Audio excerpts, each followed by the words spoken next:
Bonjour à tous et merci de nous retrouver pour une nouvelle émission. Je reçois aujourd'hui Georges Bloyer pour son très bel ouvrage La Dordogne, l'improbable dialogue. Bonjour Georges. Bonjour et merci de me recevoir. C'est un très beau livre que vous nous proposez, un livre complet sur la Dordogne, cette rivière qui traverse 6 départements et qui est classée par l'UNESCO depuis 2012 parmi les réserves de biosphère mondiale.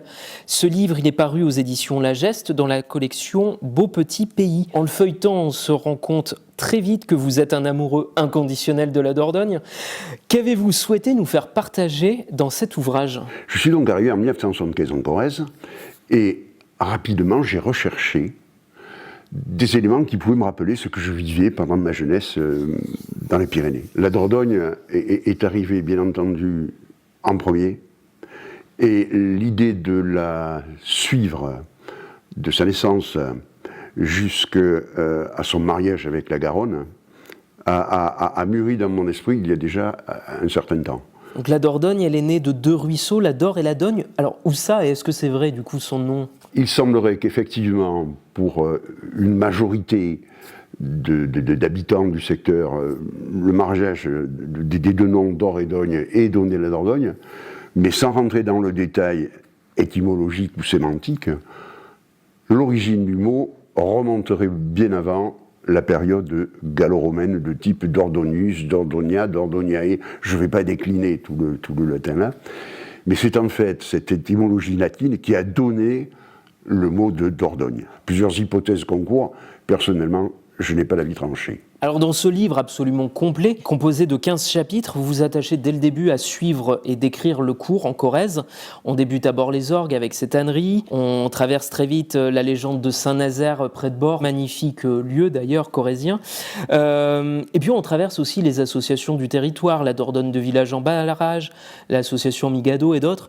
Mais vous, quel site, quelle histoire corrézienne vous a le plus touché ? C'est la découverte du barrage de Bord où j'ai réellement pris conscience d'une part de l'intensité des travaux qui avaient été réalisés pour produire un tel ouvrage, relativement vieux, qui tient toujours, qui est très surveillé, qui produit de la houille blanche, qui est une énergie qui aujourd'hui fait partie des énergies les plus propres, si l'on peut dire. Le fait de construire ce barrage et la manière avec laquelle les gens ont été extraits des lieux où ils habitaient pour les inonder complètement, laisser chez moi quelques questionnements. J'ai pu y trouver des réponses grâce à des études qui ont été faites très très précisément à ce sujet. Le deuxième site dont je peux parler, c'est le site de Gratte-Bruyère, où la Sumène, qui descend du Cantal, petite rivière, vient rejoindre la Dordogne dans un barrage. Et sur ce site-là se trouve un point d'observation dans lequel on peut voir de nombreux oiseaux en particulier. La Dordogne, c'est avant tout l'histoire avec un grand H, avec la découverte notamment du squelette d'un homme de Néandertal aux environs de la Chapelle-aux-Saints. Telle la Vézère, qui est un affluent d'ailleurs de la Dordogne est un bassin de l'humanité ? Vous le rappelez à juste titre, la présence de l'homme est multiséculaire, multimillénaire.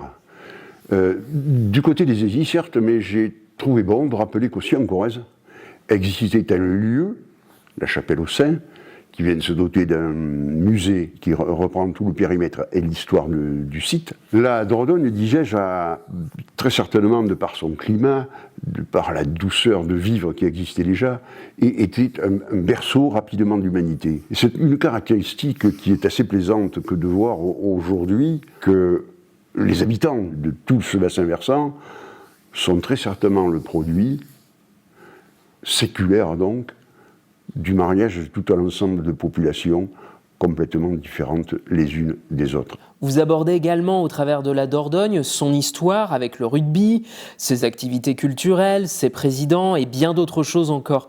Vous terminez par contre sur une note un peu plus grave. Classée réserve de biosphère par l'UNESCO, l'enjeu de la Dordogne aujourd'hui tourne autour de l'eau et de sa gestion avec notamment le plan départemental de l'eau en Corrèze. Le département a mené une étude très préalable, très sérieuse, quant aux hypothèses d'évolution, je vais le dire dans mon jargon, d'arrosage de la Corrèze, et il s'avérerait que, même si la température devait monter dans des données relativement hautes, c'est-à-dire 4 degrés, la Corrèze en particulier ne connaîtrait pas de gros déficits hydriques, pourrait même continuer à irriguer en matière de consommation des départements alentours, même si l'Axentrie connaît quelques difficultés pour des problèmes de sol en particulier. Le sol est très granitique, très peu de nappes phréatiques dans notre département. Voilà. Un des chapitres de cet ouvrage est consacré au fameux coulobre. L'avez-vous rencontré ? Je parlais à la Dordogne, je lui parlais ce jour-là, et j'abordais le thème du coulobre. Je l'abordais de manière très plaisante et très, très, très moqueuse. Et il est arrivé un moment où moi-même, j'ai senti tout à coup une odeur fétide, mais une odeur pestilentielle. J'ai entendu un bruit relativement important, ce bruit était dans l'eau, relativement important, et pas très loin de moi. Le coulobre s'est levé. Heureusement, je n'étais pas juste en bordure de rivière. Le coulobre s'est soulevé, m'a regardé dans les yeux et est reparti.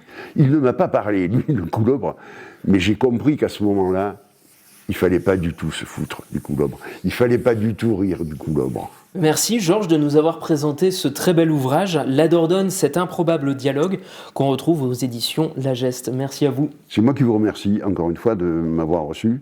Et merci à vous de nous avoir suivis. À très bientôt sur Corrèze Télévision.